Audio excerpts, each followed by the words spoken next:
Hindi mo na kailangan ng mamahaling oven para makapagluto ng masarap, soft and fluffy bread. Masarap na, healthy pa, freshly baked pa. 4 cups bread flour plus kneading and dusting, brown sugar, 2 pinches of salt, 1.5 teaspoon instant dried yeast, evaporated milk, 3/4 cup water, 1 piece large egg. 1/3 cup grated squash, a few drops of yellow food color, and 5 teaspoon oil. Masahin na lang natin for 10 minutes. Need for 10 minutes until smooth and elastic. Ng flour as dusting, unti-unti lang para hindi mag-dry ang ating dough.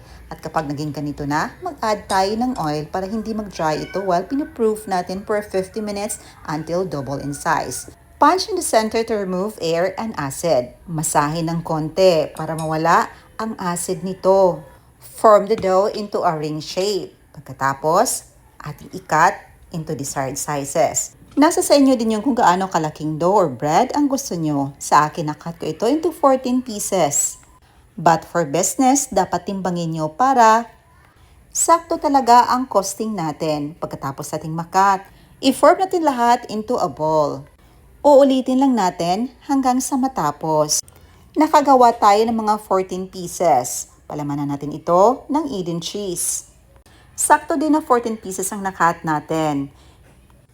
Each dough, pinapunch natin sa center at lagyan natin ng palaman. I-close para ma-fully seal talaga ang cheese na pinalaman natin sa loob. Uulitin na natin ito sa natira pang mga dough hanggang sa matapos. Meron tayo ditong breadcrumbs, tinusta lang natin ito at quinine.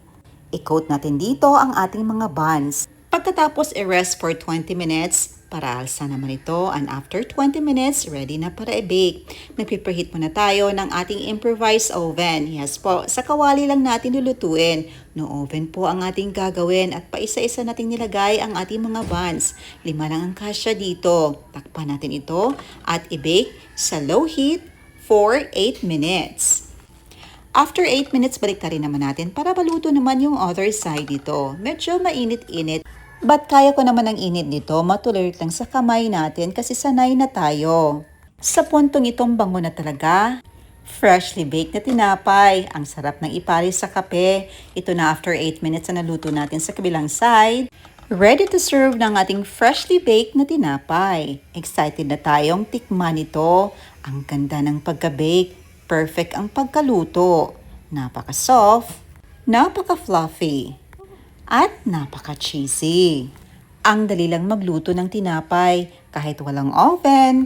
Makapagluto ka ng freshly baked na tinapay para sa inyong pamilya. At ito, enjoy na enjoy talaga ang aking anak sa freshly baked na tinapay. Ayun lang po, salamat sa panonood.